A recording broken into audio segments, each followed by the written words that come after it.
Hello students, welcome to physics forum. দেখো, পুজোর সঙ্গে সঙ্গে তোমাদের সেমিস্টার ওয়ানের যে এক্সাম সেটাও কিন্তু চলে এসেছে। তো আজ আমি শুধু সেমিস্টার ওয়ান নয়, আমি কিছু অঙ্ক নিয়ে এসেছি। 12 থেকে কিছু আছে, তোমাদের 11-এর সেমিস্টার ওয়ান থেকেও কিছু আছে। তোমরা জানো তোমাদের সেমিস্টার ওয়ানে মেকানিক্স পার্টটাই বেশি করে আছে, তো আমি মেকানিক্স পার্ট থেকে কিছু অঙ্ক করাবো আজ।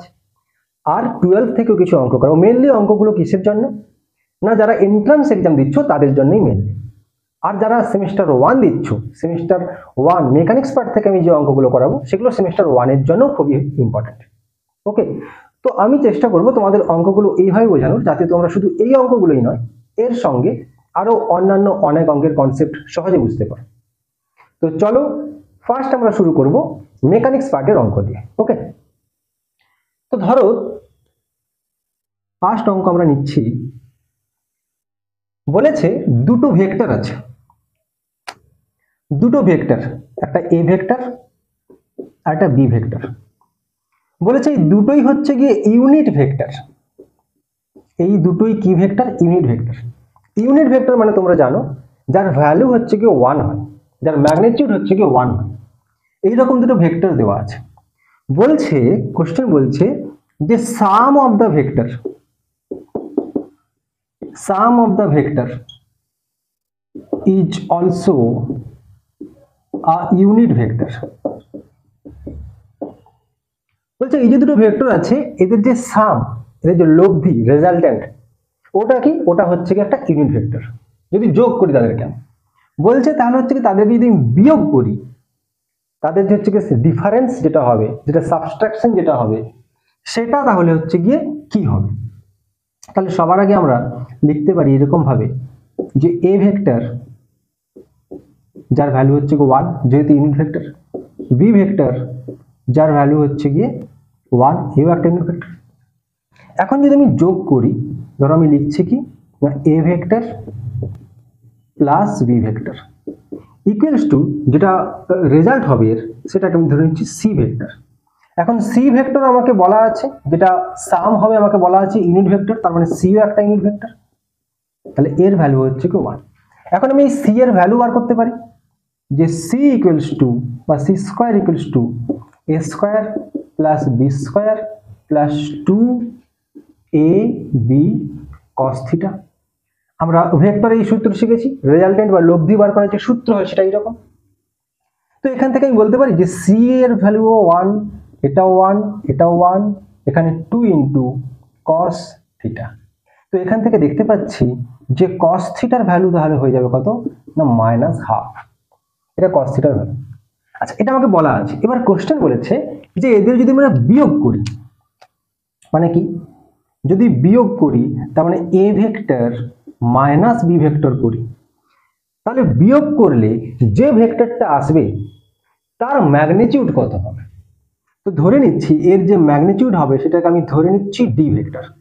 এখন ডি ভেক্টর কি আমরা জানি না, তো এখান থেকে আমি বলতে পারি যে ডি ভেক্টর, তাহলে এখান থেকে এটাও লিখতে পারি ডি স্কোয়ার ইকুয়ালস টু, আমরা ভেক্টরের রেজাল্টেন্টের সূত্র জানি, A square plus B square minus 2ab cos theta, বা ডি স্কোয়ার ইকুয়ালস টু এর মান 1, এটার মান 1 মাইনাস 2 ইন্টু এর মান 1, বি এর মান 1, কস থিটার মান আমরা আগে থেকে বার করেছি -1/2, এখানে হয়ে যাবে -1/2। তাহলে মাইনাস মাইনাসে প্লাস হয়ে যাবে। তো ডি স্কোয়ার ইকুয়ালস টু এখানে 3 বা ডি ইকুয়ালস টু √3। ওকে, তো এই হচ্ছে গিয়ে যদি আমি তাদের বিয়োগ করি তার যে ম্যাগনিটিউড হবে সেটা হচ্ছে গিয়ে √3।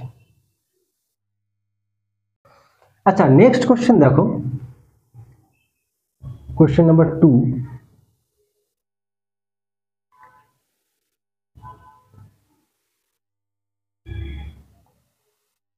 আচ্ছা, এর উপর কি করা হয়েছে না, এইখানে একটা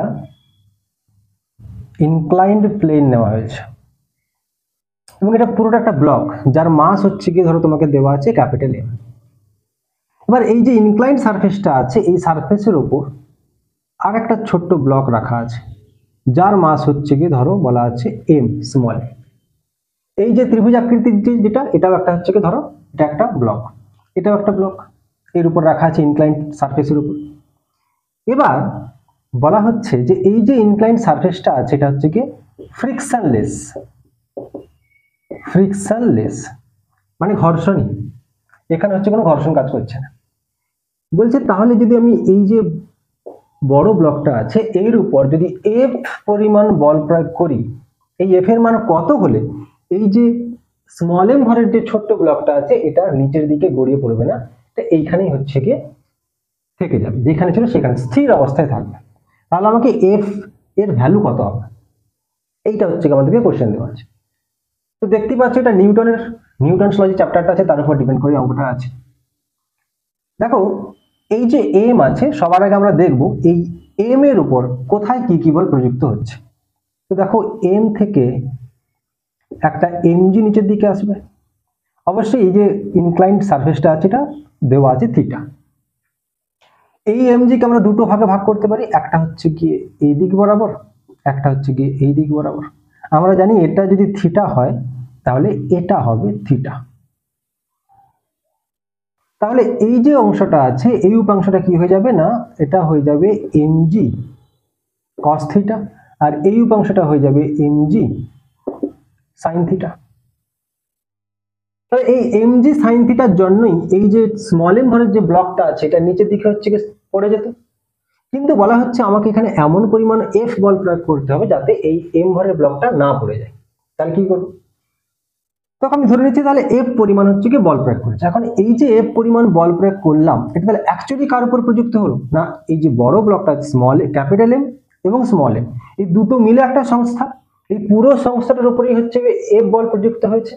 তাহলে আমি এখান থেকে বলতে পারি নিউটনের যে সেকেন্ড ল আছে তাহলে এই এফ সমান capital M plus small M into A. যদি এখানে এ ত্বরণ থাকে, আমি একটা বল প্রয়োগ করছি মানে এখানে ত্বরণ সৃষ্টি হবে পুরো সংস্থা মিলে। আমরা নিউটনস ল কি জানি এফ ইকুয়ালস টু এম। এবার এখানে এম বলতে কত না পুরো সংস্থাটার যা মাস, তাহলে capital M plus small M into A. এখান থেকে আমি এ সমান বের করে নিতে পারি F by capital M plus small M.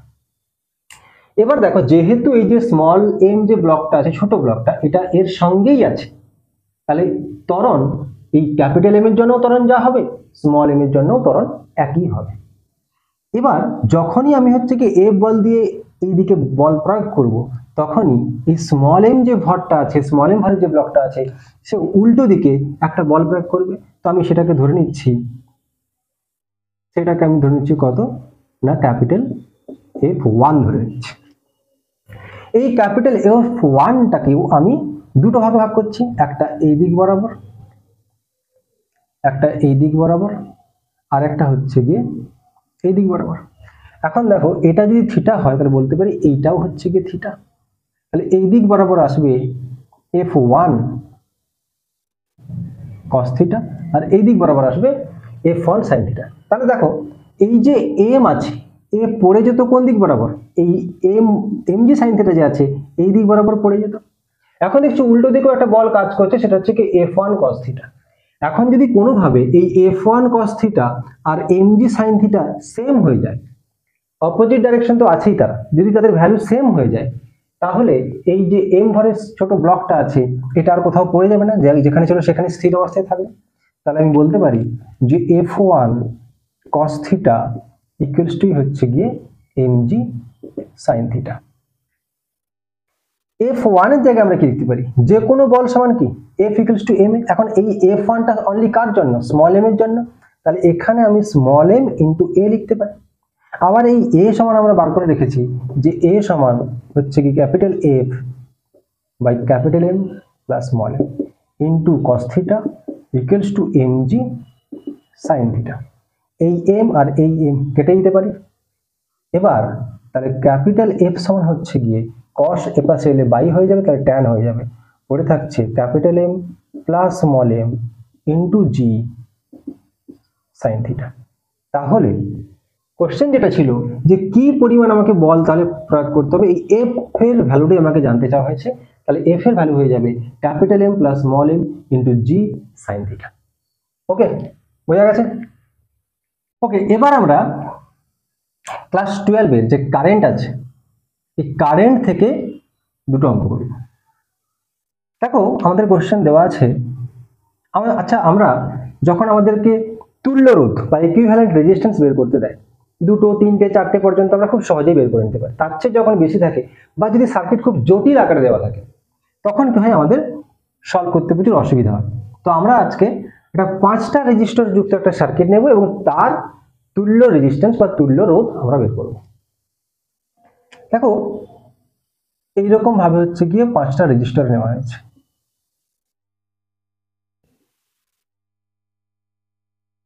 এটা হচ্ছে গিয়ে বি পয়েন্ট, এটা হচ্ছে কি এ পয়েন্ট। এখন সার্কিট শেষ হয়নি, রেজিস্টর এই 5টা।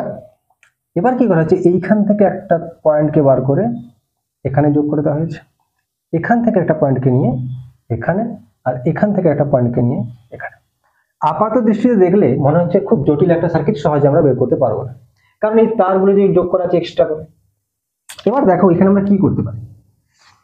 আচ্ছা, এই যে পয়েন্টটা আমি নাম দিয়ে দিচ্ছি, ধরো এটা হচ্ছে ডি পয়েন্ট, এটা হচ্ছে সি পয়েন্ট, এটা ই পয়েন্ট, এটা এফ পয়েন্ট। আচ্ছা, যে রেজিস্টারগুলো আছে প্রত্যেকটা রেজিস্ট্যান্স সেম, এটা আর আর আর আর আর। আচ্ছা দেখো, এই যে এবার আমি বলছি যে ডি পয়েন্ট আর সি পয়েন্ট, এই ডি পয়েন্ট আর সি পয়েন্টের পোটেনশিয়াল একই নাকি আলাদা? ভালো করে দেখো, এই ডি পয়েন্ট সি পয়েন্টের পোটেনশিয়াল হচ্ছে কি একই, কারণ এদের মাঝখানে তো কোনো রেজিস্ট্যান্স নেই যে দু প্রান্তের পোটেনশিয়াল ডিফারেন্ট হবে। আচ্ছা, আমি একটা এক্সাম্পল নিচ্ছি, দিলে বুঝতে পারো সহজে।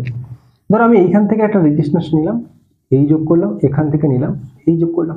এখন যদি আমি বলি যে এই এটার বি, এটা ধরা হচ্ছে একটা কিউ পয়েন্ট। এখন যদি বলি এই রেজিস্ট্যান্সের এই প্রান্তে যা পোটেনশিয়াল, এই রেজিস্ট্যান্সের এই প্রান্তেও সেম পোটেনশিয়াল। এবার আমি কি করলাম না, এইটাকে মুছে দিয়ে এখানটা লাইনকে যোগ করে দিয়ে এখানে একটা পয়েন্ট আলাদা করে দিলাম, এটা কিউ পয়েন্ট, এটা পি পয়েন্ট। এখন যদি বলি কিউ পয়েন্ট আর পি পয়েন্টের পোটেনশিয়াল কি আলাদা? কখনোই আলাদা না, এরা একই পয়েন্ট, শুরু থেকে টেনে আমি বাড়িয়ে দিয়েছি। তাহলে এই কিউ এবং পি পয়েন্টের পোটেনশিয়াল হচ্ছে কি একই। হ্যাঁ, যদি এদের মাঝখানে কিছুটা রেজিস্ট্যান্স থাকতো তখন আলাদা, কিন্তু নেই, তার মানে একই। ঠিক একই রকম ভাবে এখানেও তো কোনো রেজিস্ট্যান্স নেই এই লাইন বরাবর, তাহলে এখানেও আমি বলতে পারি অ্যাকচুয়ালি ডি পয়েন্টের যা পোটেনশিয়াল সি পয়েন্টেরও সেম পোটেনশিয়াল, তার মানে এ পয়েন্ট যেটা আছে তারও পোটেনশিয়াল সেম। তার মানে আমি এ পয়েন্টটাকে এখানেও আনতে পারি। তো আমি এবার হচ্ছে কি এই সার্কিটটার একটা সরলীকৃত একটা সার্কিট আঁকার চেষ্টা করছি, ইকুইভ্যালেন্ট সার্কিট আঁকার চেষ্টা করছি। আগে সার্কিটটা আমি আঁকি, তারপরে বলছি।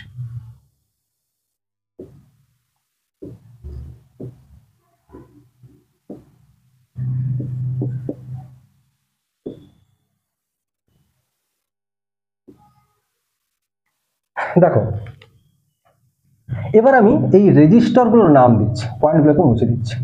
ধরো এটা হচ্ছে গিয়ে এ, এটা হচ্ছে গিয়ে বি, এটা সি, এটা ডি, এটা ই। এখন দেখো এইটা যে বি আছে, আমি এখন কি করছি, যেহেতু এই যে যে আমি এই যে এ পয়েন্ট অ্যাকচুয়ালি এই পয়েন্টটাতেই আছে, সেটা কি করে বুঝছি, দেখেছি যেখানে কোনো রেজিস্ট্যান্স নেই, তাহলে পোটেনশিয়াল সেম, তাহলে এ পয়েন্টের পোটেনশিয়াল যা, এই পয়েন্টের পোটেনশিয়াল সেম। তো আমি কি করছি, যদি দুটো এরকম রেজিস্টার হয়, একটা এ একটা বি, তো আমি এটাকে ঘুরিয়ে নিয়ে এসে এইভাবে জুড়ে দিতে পারি। তো দেখো এটাকে নিয়ে এসে আমি এইভাবে এখানে জুড়ে দিয়েছি, তাহলে এইটা হয়ে গেছে আমার বি, এইটা হয়ে গেছে আমাদের এ, তার মানে এই যে পয়েন্ট এটাই হচ্ছে কি সেই এ পয়েন্ট। ঠিক একই রকম ভাবে এখানে আমরা সেম কাজই করেছি, একদম সেম জিনিস আছে। এই ই রেজিস্টারটাকে ঘুরিয়ে নিয়ে এসে এখানে করে দিয়েছি, এর ঠিক উপরে, তো এই বি পয়েন্টকে নিয়ে এসে আমি এখানে রেখে দিয়েছি, তাহলে এটা হচ্ছে অ্যাকচুয়ালি বি পয়েন্ট। বাকি পড়ে থাকতো এইখান থেকে এই যে লাইনটা, এটা হচ্ছে কি সেই এই লাইন। দেখো বি যে রেজিস্টারটা ছিল তার ঠিক বাম দিকের প্রান্ত থেকে নিয়ে এসে ডি এর ডান দিকের প্রান্তে, দেখো বি এর বাম দিকের প্রান্ত থেকে নিয়ে এসে এটা হচ্ছে গিয়ে ই, এটা হচ্ছে গিয়ে ডি, ডি এর ডান দিকের প্রান্তে যোগ করে দিয়েছি।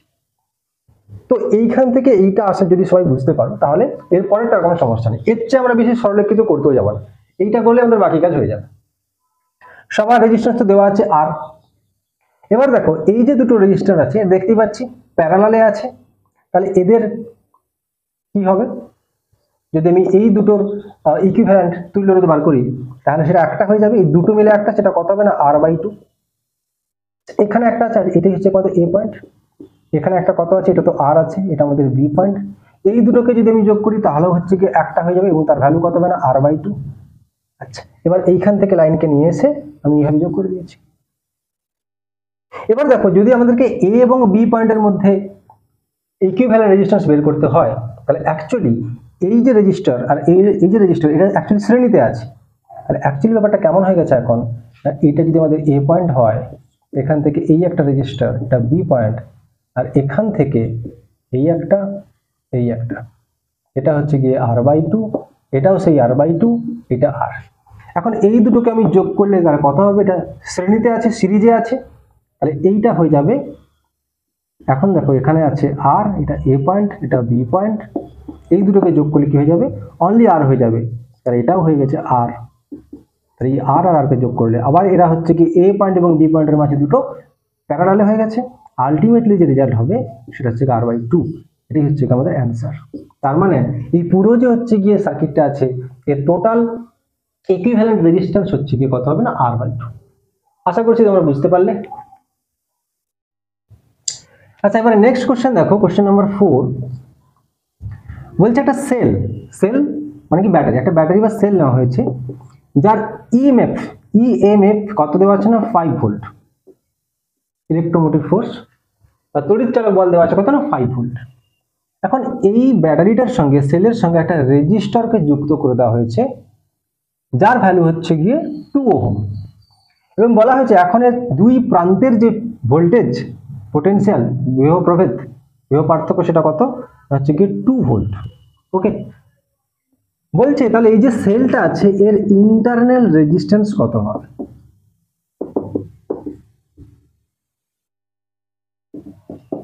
ওকে, তো একটা সেল নেওয়া হয়েছিল যার তড়িৎ চালক বল বা ইএমএফ হচ্ছে কি 5 ভোল্ট, যার সঙ্গে একটা রেজিস্টারকে হচ্ছে কি যুক্ত করে দেওয়া হয়েছে, যে রেজিস্টারটার ভ্যালু হচ্ছে কি 2 ওহম, এবং তার দুই প্রান্তের যে ভোল্টেজ সেটা হচ্ছে কি 2 ভোল্ট। তাহলে এর ইন্টারনাল রেজিস্ট্যান্স কত?